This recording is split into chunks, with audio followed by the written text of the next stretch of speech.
Hey YouTube, welcome to the series that is Fall Guys Tips and Tricks, brought to you by Football Freak 215. That's me. Today I'm going to be talking about Seesaw. Let's get into it.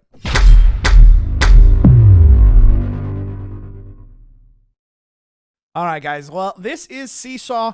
Obviously the main point is to race as fast as possible across all the seesaws. You know how to play it. Anyway, you're here for tips and tricks, and I will give you a few that are pretty good. One, just make sure that you are you're never giving up, right? Like, so even though I have a little bit of an issue here, being like stuck with all these people, and I get knocked off the edge and everything, constantly keep fighting. Believe in yourself. Make sure that you can fight.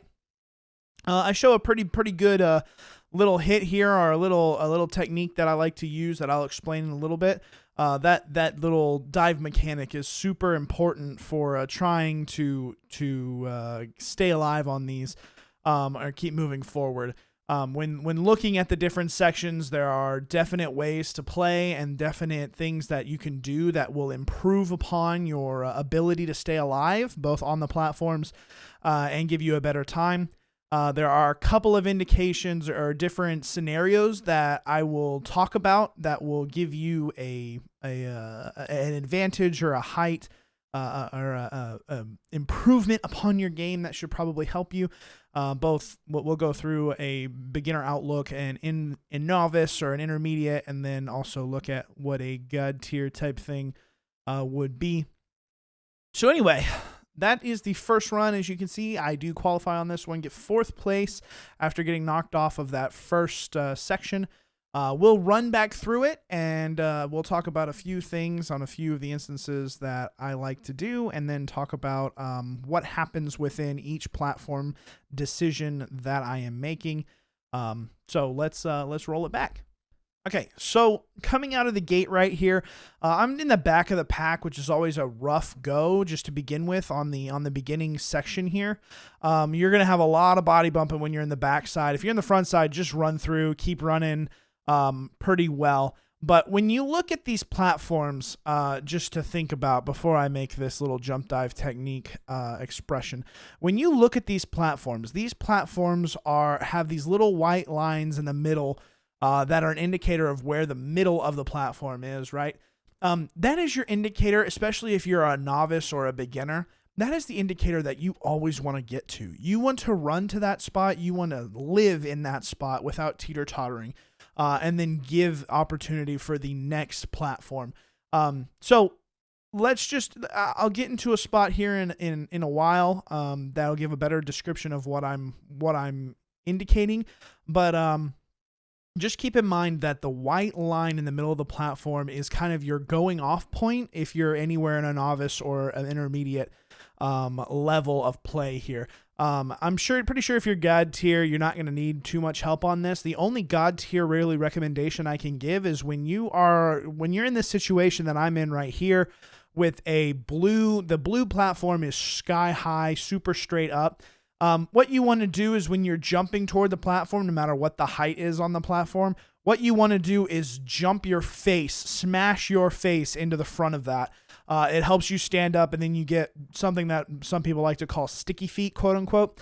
But you angle your body to go straight into it, smack your forehead into it with the jump, and then your little guy will stand up, and that standing up happens due to the fact of your dive mechanic. I might do a better one later, or a more prevalent one, maybe with this next purple one that comes up. But yeah, you need to turn your body completely to the side, and then just jump against it, smack your forehead into it, and then your little guy will stand up and have almost basically sticky feet on the platform itself. When the platforms are like this, no matter what level you are, beginner, novice, or god tier, or whatever, if the platform is ever like this, if you're ever on a platform that is like this, never jump, never try to dive, never do anything to get your feet off of it. Just walk purely up. Go purely against the grain. Now, there are times where I've seen the platform tips too much, or is allowed to tip too much, and I think this is on the last section, that no matter what you do, you're going to slide off of it. If that happens, get back to it.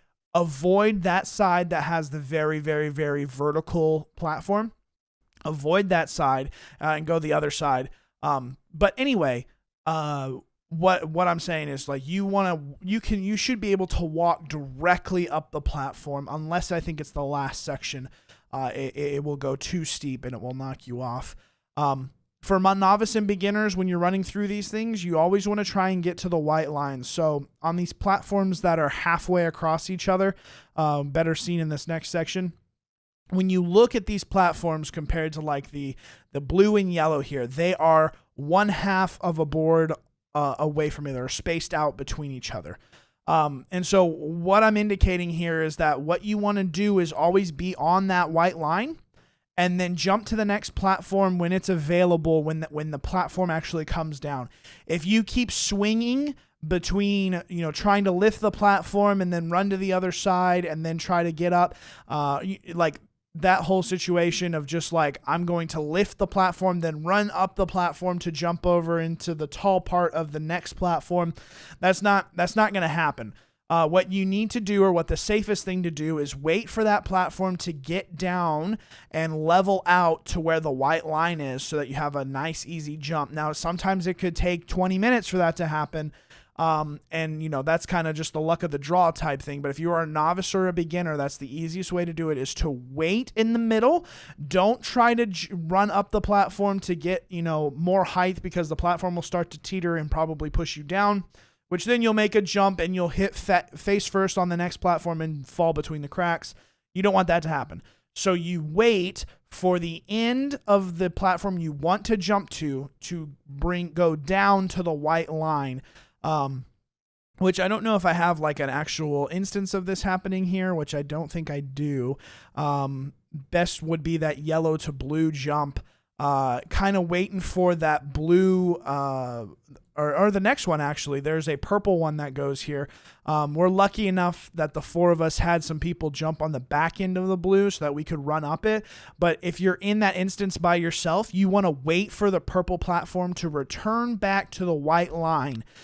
You want to wait for that purple platform to come back down to where the white line on the blue platform is, so that you can jump across without any instance, because the white line is supported, right?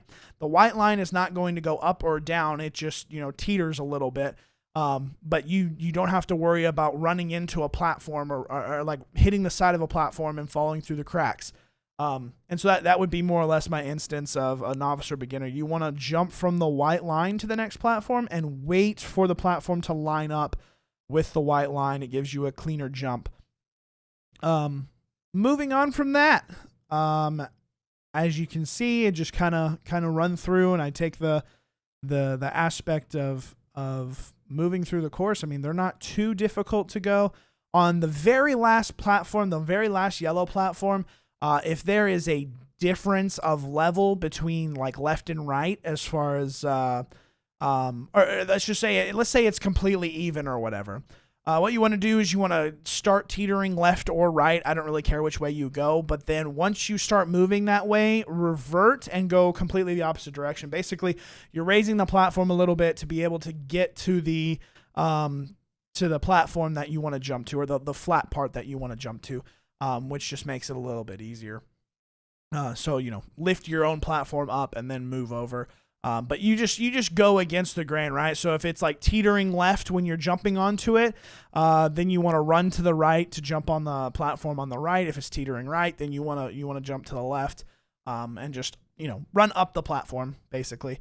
And if it starts dropping pretty fast, then you just turn around and go about face. Just never jump until you're like very certain on that last one that you should be able to make it. But other than that, chat, I don't really think I have anything that I can really give you that would be super beneficial for you on this one. So I'm going to wrap up the video right there. Appreciate you watching. If you have any questions or anything, I stream live. One, you can make a comment down below and I will read that and probably give you a response if you have a question of any sort. Number two, I stream live on Twitch. So if you want to come over to the Twitch channel and talk to me in person, / maybe get a live coaching thing. If I have a spot open on Fall Guys, I usually let someone from chat fill in and play with me. So if you want to do that, I stream every single day, 6:30 p.m. Central Standard Time to 10 p.m. Central Standard Time. Would love to see you over there. And then if you've watched the video up until this point, think about giving me a like, hitting the subscribe button for more. I have a series completely. There's a playlist on my channel of all tips and tricks for all of the different maps. So if you're interested in that, you can watch another one. There should be some content jumping up. Maybe if you want to click on one of those, it'd be super cool. Anywho, I'm out of here. Enjoy your freaking day, and I will see you guys in the next video. Adios.